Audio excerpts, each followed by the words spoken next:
Gangster Subodh সিংকে হেফাজতে নিতে তৎপর হয়েছে সিআইডি। বিহারের বেউর জেলে বন্দি গ্যাংস্টার সুবোধ, মনীষ শুক্লা খুন থেকে একাধিক অপরাধে অভিযুক্ত সুবোধ সিং জেল থেকেই অপরাধ চক্র চালানোর অভিযোগ।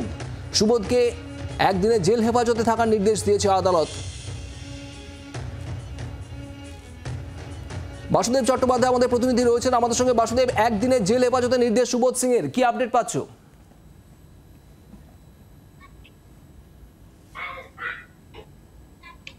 দেখো, আজকে হচ্ছে রবিবার, সেই জন্য আগামীকাল তাকে আবার প্রডিউস করা হবে এবং তাকে 14 দিনের জেল হেফাজত চাওয়া হবে।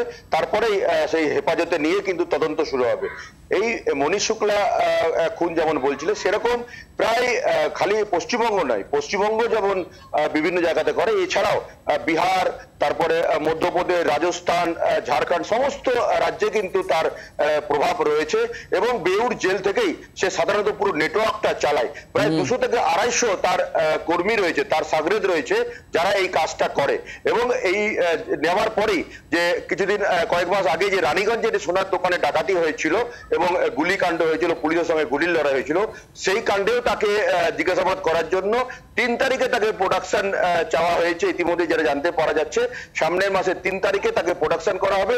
এবং রানীগঞ্জে যে গুলিকাণ্ড হয়েছিল, সোনার দোকানে যে ডাকাতি হয়েছিল, সেই বিষয়েও তাকে জিজ্ঞাসাবাদ করা হবে। কারণ যে 5 জনকে ইতিমধ্যেই সেই ঘটনায় ধরা হয়েছে, তাদের সঙ্গে কথা বলে জানতে পারা গেছে যে তাদেরও মাস্টার মাইন্ড এই সুবোধ সিং। অর্থাৎ সুবোধ সিং বেউর জেল থেকে থাকে এবং সেইখানে যে সকল অভিযুক্তরা আসে, বিভিন্ন সোনা ছিনতাই বা মোবাইল ছিনতাই, এই ধরনের যারা আসে, তাদেরকে সে ট্রেনিং দেয়, অনেককে সে বেতন দেয়, আবার বেতন দেয় যেন তার খুব অনুগামী হয়ে যায়। এবং সেই তাদেরকে দিয়েই কিন্তু বিভিন্ন জায়গাতে তারা কাজ করে। এবং সত্যজিৎ বাবু যেটা বলছিলেন যে লোকাল কাউকে দেওয়া হয়, যেটা আমরা জানতে পেরেছি যে সুবোধ সিং এর গ্যাংয়ের কোন একটা সদস্য যে এলাকায় ডাকাতি করবে, সেখানে একটা ঘর ভাড়া নেয়, ফলস আধার কার্ড দিয়ে বেনামে একটা ঘর ভাড়া নেয় এবং ঘর ভাড়া নেওয়ার পরে সেখানে বেশ কিছুদিন রেকি করে। তারপরে গ্যাংয়ের সদস্যরা আসে, তারা একদিন ফাইনাল রেকি করার পরে অলি গলি থেকে আরম্ভ করে সাইকেল, মোটরসাইকেল, গাড়ি, কোন রাস্তা দিয়ে কি যাবে, সমস্ত কিছু রেকি করার পরেই তারা সেখানে ডাকাতি করে। এবং ডাকাতি করার পরে সঙ্গে সঙ্গে কিন্তু তারা পালিয়ে যায় না, সেই যেখানে ঘর ভাড়া নিয়ে থাকে সেই ঘরেই তারা বেশ কিছুদিন থাকে। তারপরে যখন মামলা ঠান্ডা হয়, তখন আস্তে আস্তে বিভিন্ন দেশের বিভিন্ন প্রান্তে তারা চলে যায়। এরকমই তথ্য পাওয়া গেছে। অর্থাৎ একেবারে সুপরিকল্পিত ভাবে বিষয়টাকে সাজিয়ে তারপরেই গোটা অপারেশন চালানো হয়। আর যার মাথায় থাকে এই সুবোধ সিং, এমনটাই মনে করা হচ্ছে। সুবোধ সিং, তার বিরুদ্ধে প্রচুর অভিযোগ। ঠিক কি অভিযোগ একবার দেখাবার চেষ্টা করবো আপনাদের। সুবোধ সিং বেউর জেলে, বিহারের বেউর জেল থেকে তাকে নিয়ে আসা হচ্ছে। নালন্দা চণ্ডী থানার বাসিন্দা, জানা যাচ্ছে গোল্ডেন ডাকু বলা হয় এই সুবোধ সিংকে। 500 কেজির বেশি সোনার ডাকাতির ঘটনা যার পিছনে রয়েছে এই সুবোধ সিং। পুলিশ সূত্রে এমনটাই খবর। সুবোধ সিং তার মূল টার্গেট মূলত সোনা বন্ধক রাখার সংস্থাগুলি, যে সমস্ত সংস্থাগুলো সোনা বন্ধক রাখে, ব্যারাকপুর, আসানসোল, দুর্গাপুরের একাধিক ডাকাতিতে হাত রয়েছে এই সুবোধ সিং এর। মাস্টারমাইন্ড বলা হচ্ছে পুলিশ সূত্রে, এমনটাই খবর। আর সেই কারণে এই সুবোধ সিংকে জিজ্ঞাসাবাদ করা জরুরি মনে করছে পুলিশ। 2010-এর টিটাগড়ে ব্যাংক ডাকাতি, 8.5 কোটি টাকার জিনিসপত্র লুট হয়েছিল, তারও মাস্টারমাইন্ড বলা হচ্ছে এই সুবোধ সিংকে। সুবোধ সিং জেলে বসে যাবতীয় ঘটনার গোটা ব্লুপ্রিন্ট বানাতে, এমনটাও খবর। 2020-তে তৎকালীন বিজেপি সাংসদ অর্জুন সিং এর ডান হাত মনীষ শুক্লা খুনেও নাম জড়ায় এই সুবোধ সিং এর। আর 2022-এ রানীগঞ্জের স্বর্ণ ব্যবসায়ী সুন্দর ভালোটিয়াকে অপহরণের চেষ্টা, তাতেও এই সুবোধ সিং এর নাম জড়ায়।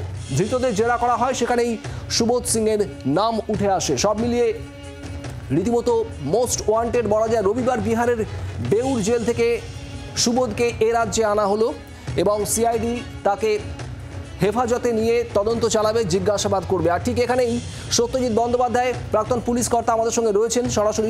সত্যজিৎ বাবু, কি মনে হয় যে এই সাম্প্রতিককালে একটার পর একটা সোনার দোকানের ডাকাতির ঘটনা এবং বেশ কয়েকটা ক্ষেত্র এবং অন্যান্য আরো একাধিক কেসে ক্ষেত্রে এই সুবোধ সিং এর নাম বারবার উঠে আসছে। সুবোধ সিং কি মাস্টারমাইন্ড, কিংপিন?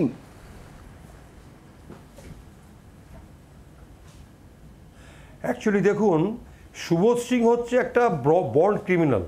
এই যে বিহারের নালন্দা থেকে উঠে এসছে, সেই ছোটোবেলা থেকেই এই ডাকাতি এবং রাহাজানি এগুলোতে একদম সিদ্ধহস্ত। নাম্বার 3 হচ্ছে যে এই যে দেখুন এই যে সুবোধ সিং বেউর জেল থেকে সে টোটাল যে পরিকল্পনা করছে এবং বাস্তবিত করছে, বাস্তব সেটাকে যার যে 250-300 লোকজন আছে তাদেরকে দিয়ে সেই কাজগুলোকে প্রত্যেকটা জায়গায় করছে। এখন আমার যেটা বক্তব্য, সিআইডির প্রথম এবং প্রধান কাজ হচ্ছে এই যে টিপার্স যারা রয়েছেন এবং যারা ধরা পড়েছে, যারা স্বীকার করেছে যে ইয়েস তাদের মাস্টার মাইন্ডও ছিল এই সুবোধ সিং, এই গোল্ডেন কিং, তাদেরকে দিয়ে চেন আপ করে তাদের 164 অর্থাৎ জুডিশিয়াল স্টেটমেন্ট বিফোর দ্য ম্যাজিস্ট্রেটের কাছে জুডিশিয়াল স্টেটমেন্ট করার পরে তাকে সুবোধ সিংকে এই কেসের মধ্যে গেঁথে দিতে হবে এবং এই প্রত্যেকটা কেসের মধ্যে ঢুকিয়ে তাকে কনভিকশনের মধ্যে আনতে হবে।